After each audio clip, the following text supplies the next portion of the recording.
شروع اس عظیم رب کے نام سے جس نے آپ صلی اللہ علیہ وآلہ واصحابہ وسلم کے وسیلے سے ہمیں حسنین کریمین جیسی نعمت عطا کی اور ہمارے لیے زندگی گزارنے کے لیے نمونہ بنایا۔ محرم الحرام جیسا کہ نام سے ظاہر ہے، حرمت والا مہینہ۔ اس کی حرمت جس طرح ہم کرتے ہیں وہ ہمیشہ سے ایسی نہ تھی۔ جیسا کہ ہم محرم الحرام کو ایک غم منانے کا مہینہ کہتے ہیں، مگر اگر ہم تاریخ میں فیصلہ کریں تو یہ ہمیشہ سے غم کا مہینہ نہ تھا۔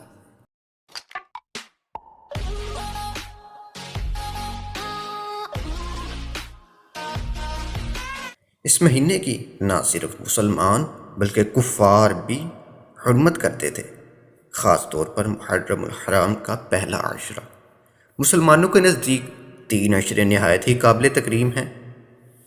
ایک رمضان المبارک کا آخری عشرہ، دوسرا ذی الحجہ کا پہلا عشرہ اور تیسرا محرم الحرام کا پہلا عشرہ۔ ان عشروں کی اس قدر عزت کی جاتی تھی کہ ان دنوں میں جنگوں کو روک دیا جاتا اور کفار بھی انہی مقدس دنوں کی حرمت رکھتے تھے اور کفار روزہ رکھتے تھے، خصوصاً یہودی وغیرہ۔ حدیث مبارکہ کا مفہوم ہے کہ اللہ تعالیٰ کے نزدیک رمضان المبارک کے بعد سب سے زیادہ حرمت والا مہینہ محرم الحرام کا مہینہ ہے، اور اسے اللہ تعالیٰ کا مہینہ بھی قرار دیا گیا ہے۔ یہ بات کافی قابل غور ہو سکتی ہے کہ محرم الحرام ہمیشہ سے غم منانے کا مہینہ نہ تھا، بلکہ اس دن خصوصاً محرم الحرام کی 10ویں تاریخ یعنی کہ 10 محرم الحرام یعنی جسے عاشورہ کہا جاتا ہے کو قابل خوشی سمجھا جاتا تھا۔ یعنی اس دن اگر کوئی روزہ رکھتا تو اس قابل خوشی کے طور پر رکھتا، شکرانے کے طور پر رکھتا، کیونکہ اس کی وجہ اس دن سے منسوب بہت سے واقعات، جن میں سے مخصوص واقعات آپ کے سامنے رکھتے ہیں۔ عاشورہ کا دن ہی وہ دن تھا جب حضرت موسیٰ علیہ السلام جنہوں نے فرعون یعنی کہ جھوٹے خدا کو للکارا تھا اور ایک ثابت قدم پہاڑ بنے تھے اور توحید کا پرچم بلند کیا تھا، اور ان کے پیروکاروں کو فرعون سے چھٹکارا حاصل ہوا، تو وہ یہی دن تھا۔ فرعون اور اس کے پیروکار دریا میں ڈوب گئے تھے، جو کہ حضرت موسیٰ علیہ السلام کے اشارے سے رستہ جس نے چھوڑا تھا اور آپ کے ہی اشارے سے اس نے بند کر دیا بفضلہ تعالی۔ ایک بات میں یہاں کرتا چلوں کہ فرعون کسی آدمی کا نام نہ تھا، بلکہ اس وقت کے بادشاہ یعنی کہ حاکم کو فرعون ہی کہا جاتا تھا۔ نمبر 2، اسی دن حضرت نوح علیہ السلام کی کشتی مبارک جودی پہاڑی پر ٹھہری۔ جودی پہاڑی آج بھی اس نام سے قائم ہے۔ اس کا محل وقوع حضرت نوح علیہ السلام کے وطن اصلی عراق، موصل کے شمال میں جزیرہ ابن عمرہ کے قریب آرمینیا کی سرحد پر ہے۔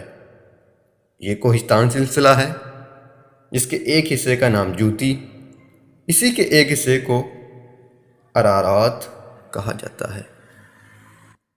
نمبر 3، اسی دن حضرت یونس علیہ السلام کو مچھلی سے نجات ملی۔ یہی وہ نجات والا دن تھا۔ اسی دن حضرت آدم علیہ السلام کی توبہ قبول ہوئی۔ یہی توبہ قبول ہونے والا دن تھا۔ اسی دن حضرت یوسف علیہ السلام کو کنویں سے نکالا گیا، یعنی کہ یہی چھٹکارا حاصل کرنے والا دن تھا۔ اسی دن حضرت عیسیٰ علیہ السلام کی ولادت سعادت ہوئی، اور اسی دن آپ علیہ السلام کو آسمان پر اٹھایا گیا، یعنی کہ یہی مانگنے والا دن ہے۔ یہی وہ دن تھا جب حضرت داؤد علیہ السلام کی توبہ قبول ہوئی، یعنی کہ توبہ قبول ہونے والا دن ہے۔ یہی وہ مبارک دن تھا جب میرے نبی حضرت محمد صلی اللہ علیہ وآلہ وسلم کے جد امجد حضرت ابراہیم خلیل اللہ علیہ السلام کی ولادت سعادت ہوئی، اور ہمیں آپ سے نہایت ہی الفت ہے، اور ہمیں حضرت ابراہیم علیہ السلام کی سنتوں پر بھی عمل کرنے کا حکم دیا گیا ہے، جیسے قربانی وغیرہ۔ یہی وہ شفا والا دن تھا جب حضرت یعقوب علیہ السلام کی بینائی کا ضعف دور ہوا۔ نمبر 10، یہی وہ عظیم دن تھا کہ جس دن میرے نبی حضرت محمد مجتبی احمد مرتضیٰ صلی اللہ علیہ وآلہ واصحابہ وسلم کو ہم گناہ گاروں کی مغفرت کا مجدہ ملا۔ یہی وہ معجزے والا دن تھا کہ حضرت ادریس علیہ السلام کو آسمان پر اٹھایا گیا۔ یہی وہ نجات والا دن تھا کہ حضرت ایوب علیہ السلام کی آزمائش دور کی گئی۔ یہی وہ عطا کرنے والا دن تھا کہ حضرت سلیمان علیہ السلام کو عظیم بادشاہت عطا کی گئی۔ زمانے کا تقاضا ہے کہ جس چیز کی جتنی قدر و قیمت ہو اسے اتنا ہی سنبھال کر رکھا جاتا ہے۔ تو عاشورہ کا دن نہایت ہی مقدس و مکرم دن ہے۔ اس دن کو ہمیں فضولیات میں خرچ کرنے کی بجائے نیکی کے کاموں میں خرچ کرنا چاہیے۔ نیکی کے کام بہت ساری شکلوں میں ہو سکتے ہیں، اب وہ چھوٹے درجے سے لے کر بڑے درجے تک ہیں۔ اس دن کا روزہ نہایت ہی قابل تقسیم ہے۔ اس دن کا روزہ رکھنا حدیث نبوی صلی اللہ علیہ وآلہ واصحابہ وسلم سے ثابت ہے، اور یہ بھی ہے کہ اس کے ساتھ 9ویں یا 11ویں کا بھی روزہ ملا لیا جائے تاکہ یہودیوں کی مخالفت ہو سکے۔ عاشورہ کا روزہ 1 سال کے گناہ مٹا دیتا ہے، اور مزید تو اس کا اجر خدا ہی جانے، کیونکہ بندہ ناچیز رب کی عطا کرنے والی عطاؤں کے بارے میں کیلکولیٹ کرنے کا کیلکولیٹر نہیں رکھتا۔ اس کے بعد اسلامی تاریخ میں یہی دن سیاہ دن بننا شروع ہو گیا۔ 27 ذی الحج 23 ہجری کو نماز فجر کی امامت کے دوران ابو بولو فیروزہ نامی مجوسی نے حضرت عمر فاروق رضی اللہ تعالی عنہ کو خنجر سے زخمی کر دیا تھا۔ 3 دن کے بعد یکم محرم الحرام کو آپ نے جام شہادت نوش کیا۔ ایک قول یہ بھی ہے کہ آپ یکم محرم الحرام کے 1 دن پہلے وفات پا چکے تھے، اور جبکہ یکم محرم الحرام 24 ہجری کو آپ رضی اللہ تعالی عنہ نے جام شہادت نوش کیا۔ اس کے بعد بھی بہت سارے واقعات ہوئے، مگر اس کے بعد وہ واقعہ ہوا کہ جس نے اس مبارک دن کو غم والے دن میں بدل دیا۔ وہ کون سا واقعہ تھا؟ یقیناً وہ کربلا والا واقعہ تھا۔ کربلا، اس کے بارے میں روایت ہے کہ یہ 1 محرم الحرام کو ہی شروع نہیں ہوا تھا، کیونکہ 7 محرم الحرام کو جب کہ پانی بند کہہ دیا گیا تھا تب ہی شروع نہیں ہوا تھا۔ یہ یزید پلید کی تخت نشینی کے ساتھ ہی شروع ہو گیا تھا۔ یزید پلید جو کہ اپنے ناپاک ارادوں کے لیے اس حد تک گزر گیا کہ اس نے نبی صلی اللہ علیہ وآلہ وصحابہ وسلم کے گھرانے کو اجاڑ کر رکھ دیا۔ حقیقتاً بات یہ ہے کہ یزید کی اتنی ہمت نہ تھی کہ وہ امام حسین یا حسن رضی اللہ تعالی عنہ کو ہاتھ تک بھی لگا سکتا۔ یہ تو اللہ تعالی کی طرف سے آزمائش ہے۔ اس کے بارے میں ایک غلط فہمی میں دور کرتا چلوں۔ ایک دفعہ حضرت محمد مجتبی احمد مرتضیٰ صلی اللہ علیہ وآلہ وصحبہ وسلم حضرت فاطمہ رضی اللہ تعالی عنہ کے دروازے پر آئے۔ انہوں نے آپ رضی اللہ تعالی عنہ کے ہاتھ میں چاندی کے کڑے دیکھے، چوڑیاں کہہ لیں۔ آپ نے ناپسند کرتے ہوئے واپسی کا رخ لے لیا۔ جب حضرت فاطمہ رضی اللہ تعالی عنہ کو اس بات کا علم ہوا، انہوں نے چاندی کے گڑے فوراً اتارے اور ان کو راہ خدا میں خرچ کیا اور نبی کریم صلی اللہ علیہ وآلہ وصحبہ وسلم کے آستانہ مبارک پر حاضر ہو گئی۔ اس وقت آپ نے تاریخی الفاظ کہا محمد صلی اللہ علیہ وآلہ وصحبہ وسلم اور اس کی آل کے لیے یہ دنیا اس لائق نہیں کہ محمد اور اس کی آل کے قابل بن سکے، یعنی کہ دنیا اس لائق ہے ہی نہیں کہ آپ صلی اللہ علیہ وآلہ وصحبہ وسلم اور ان کے گھرانے کے لائق ہو۔ مزید برآں آپ تو یہ دعا کیا کرتے تھے، مالک ایک دن کھانا دے اور اگلے دن بھوکا رکھ تاکہ میں تیرا شکر ادا کروں۔ محرم الحرام کے بارے میں اگر کوئی یہ بات کہتا ہے کہ بھائی حضرت امام حسین یا ان کے اہل خانہ مجبور تھے، تو وہ قطعاً کفر کر رہا ہے۔ بہت سے علماء کرام کا اس بات پر فتویٰ بھی ہے، اور ان فتاویٰ میں حضرت امام احمد رضا خان بریلوی بھی شامل ہیں کہ ایسی تقریر کرنا یا ایسے واقعات سنانا کہ جس سے اگلوں کو لگے کہ حضرت امام حسین اور ان کی آل مجبور تھے اور وہ پانی کے لیے ترس رہے تھے، یہ کرنا کفر ہے۔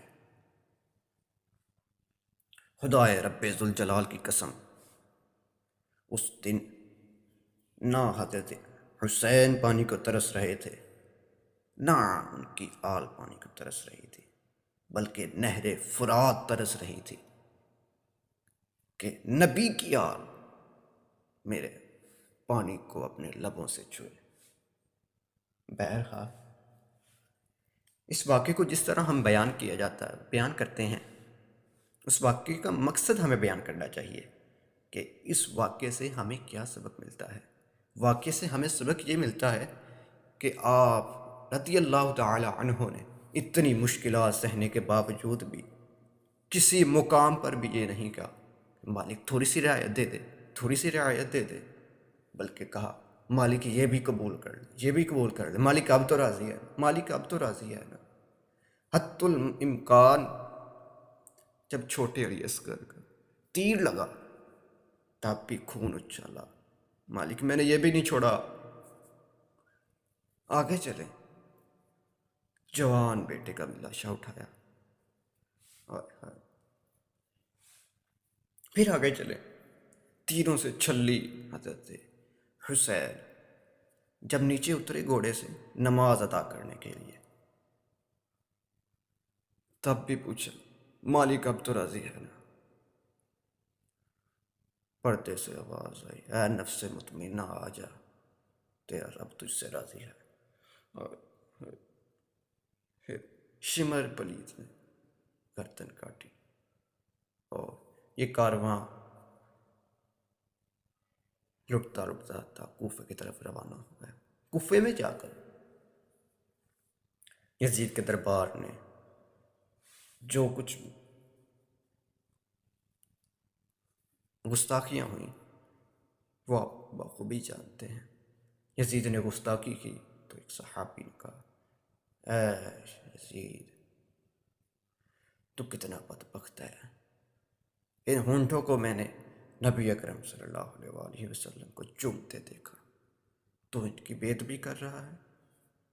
حتیٰ کہ یزید کے دربار میں موجود غیر مسلم وہ بھی بول اٹھے، کہنے لگے اے یزید، کتنا تو بدبخت ہے، ہمارے نبی کا کسی جگہ پر قدم لگ جائے، ہم اس جگہ کی اتنی عزت کرتے ہیں کہ اپنی نسلوں تک وہاں پر واڑ دیں گے، نسلیں تک قربان کر دیں گے، اور تم اپنے نبی کے نواسے پر ہی ظلم و ستم کرنے پر اتر گیا ہے۔ افسوس ہے تجھ پر۔ یہ سب دیکھنے پر یزید نے جب یہ سمجھا کہ اس کی اب سرداری خطرے میں پڑ گئی ہے، پھر اس نے ان کو نہایت ہی عزت و تقریب دی اور خود کہا آئے میں ماڑا، میں تو شامل نہ تھا، حالانکہ وہ شامل تھا، رہے گا، یزید پر لعنت تھی اور رہے گی۔ اسی جگہ پر خطاب بھی ہوا تھا، خطاب ہوا تھا، جو نبی کے آل میں ہی سے خطاب ہوا تھا۔ خطاب ایسا تھا کہ حضرت علی ان کی یاد تازہ ہو رہی تھی، زمین گونج رہی تھی، آسمان رو رہا تھا، یہ کیا ہو رہا تھا؟ نبی کی آل کو زخمی کیا جا رہا تھا، نبی کی آل پر خنجر چلائے جا رہے تھے۔ بہرحال دڑ پڑا ہے کربلا میں، ادھر ہے حسین کا سب، کیا شان ہے تیری حسین، کہ سناتا جا رہا ہے قرآن تو اب بھی۔ بہرحال ہمیں یہ بات اپنے پلے باندھنی چاہیے، دین کسی بھی مقام پر ہمیں کو چھوڑنا نہیں ہے، کسی بھی مقام پر نہیں چھوڑنا، حتیٰ کہ اس کے لیے ہماری جان تک چلی جائے، دین نہیں چھوڑنا۔ دین سے ہی سب کچھ ہے، دین سے ہی ہماری زندگی ہے، دین سے ہی ہماری آخرت ہے۔ بہرحال یہ لٹتا لٹاتا امام مظلوم کا کارواں مدینہ پہنچا۔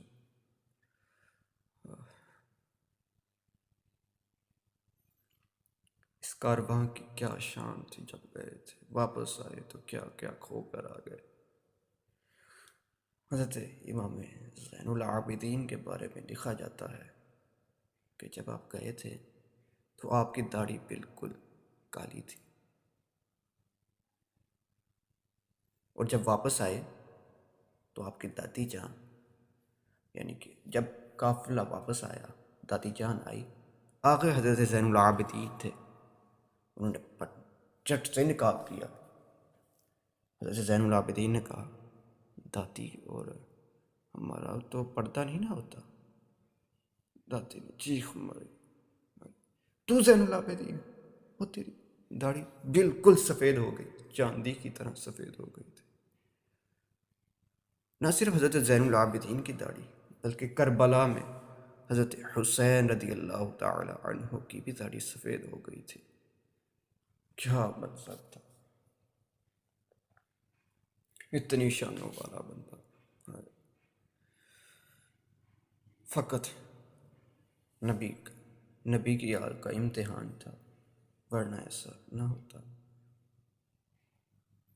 حسین سے پہلے ان کے بھائی حضرت حسن کو اتنا زہریلا زہر دیا گیا